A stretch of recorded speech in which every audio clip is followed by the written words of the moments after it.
Hi guys, कैसे हो? I hope आप लोग ठीक होंगे। जो मुझसे बड़े हैं उनको नमस्ते, जो मुझसे छोटे हैं उनको हाय। तो ये है मेरा फर्स्ट लॉन्ग वीडियो चलो भाई, देखो अब मैं क्या करता हूँ।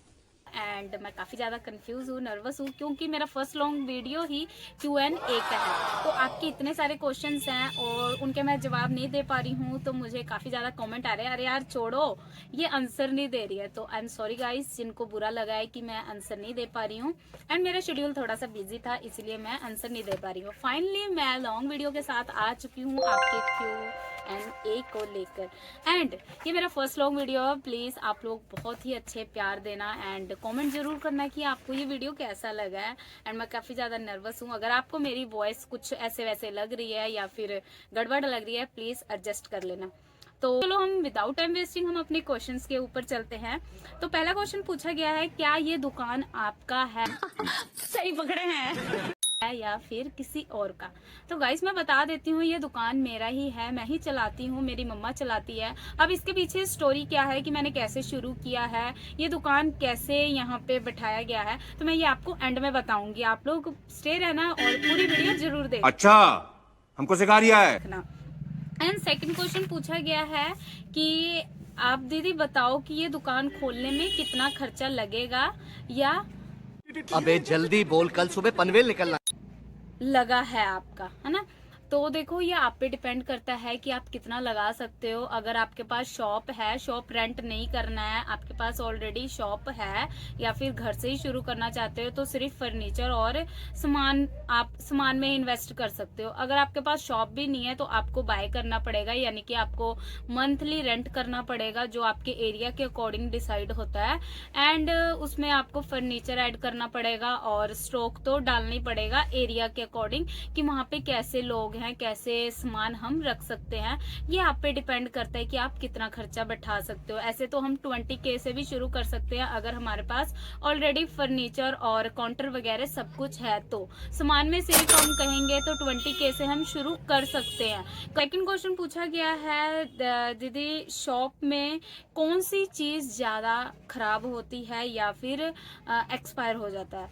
तो देखो, ये तो हमें ही देखना पड़ेगा। उसमें डेट वगैरह कई बार ऐसे होता है कि हम जल्दबाजी में नहीं देख पाते हैं, तो कस्टमर को रिकमेंड किया करो। अगर उसका डेट निकल रहा है तो कस्टमर को आप बताया करो कि ये चीज आपके लिए बेनिफिट है, आप ये चीज यूज करो आपकी स्किन के लिए, या फिर कोई भी प्रोडक्ट है ऐसे, तो आप ऐसे आप निकाल सकते हो स्टॉक को। अगर आप सोचोगे कि हम ये नहीं रखेंगे, एक्सपायर हो जाएगा, तो हम फिर कुछ बेच नहीं पाएंगे। ऐसे तो मेरे पास भी काफी स्टॉक है जो एक्सपायर होने वाले होते हैं या फिर हो जाते हैं, तो हमें वो फेंकना ही पड़ता है, तो हमें पीछे डेट देख के भी लेना है। जिनका 3 इयर्स का डेट होता है, 36 मंथ लिखा होता है, तो वो काफी सेफ रहता है वो प्रोडक्ट। तो कस्टमर भी आते हैं तो वो पहले डेट ही चेक करते हैं, तो हमें भी लेने से पहले डेट चेक करना पड़ेगा। या फिर हमें स्टॉक जो ओनर होते हैं, जिनसे हम स्टॉक मंगवाते हैं या फिर लेने जाते हैं, उनसे आप पूछ लिया करो कि ये डेट कहाँ तक जाएगा या जाएगी।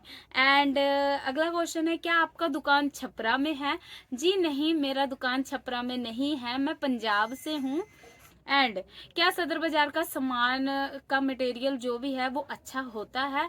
वो देखो, वहां पे जाने के बाद अच्छा दिखेगा या नहीं दिखेगा वो हमारे ऊपर है। अगर आप ज्यादा मार्जिन सोचते हो कि हम छोटे प्रोडक्ट में इतना से लेकर ज्यादा मार्जिन कमाएंगे, तो वो देखो, वो सामान उसके कस्टमर के लिए भी सेफ नहीं होता और हमारे लिए भी सेफ नहीं होता है। तो हमें देखो, हमें भी इन्वेस्ट करना पड़ेगा ताकि हम अच्छा सामान ले सके और हम अच्छे रेट में बेच सके। तो सभी एरिया के अकॉर्डिंग ही हमें भी सामान मिलता है। सदर बाजार में मैं पूरा यही नहीं कहूंगी कि अच्छा सामान नहीं मिलता है, यस मिलता है गाइस, अच्छा सामान भी मिलता है।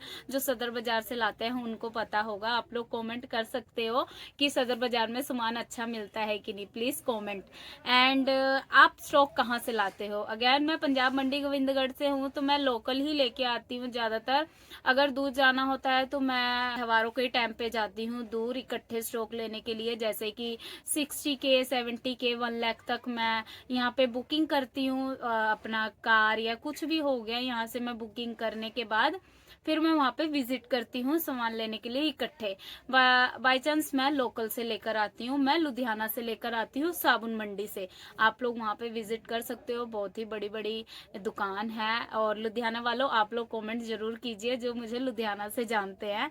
एंड आपके भैया नहीं है, मुझसे ये क्वेश्चन इतने पूछे गए हैं कि आपके भैया नहीं है, क्यों नहीं है गाइस? मेरे भाई हैं, मेरी बहन है, मेरे मॉम डैड सब है।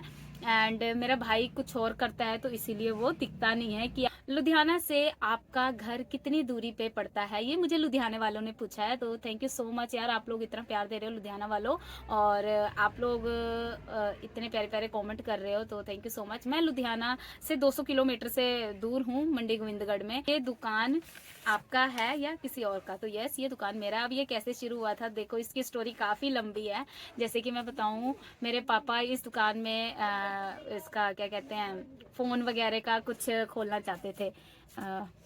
मैं कैसे बताऊं, आप समझ जाओ। फ़ोन वगैरह पहले सिम वगैरह जैसे चलता था, या फिर बैलेंस डालने वाले जो कार्ड चलते थे, वोडाफोन का, एयरटेल का, एंड ऐसे ऐसे कुछ। तो मैंने पापा को बोला था, पापा नहीं, मैंने कॉस्मेटिक शॉप खोलना है, आप मुझे ये करके दो।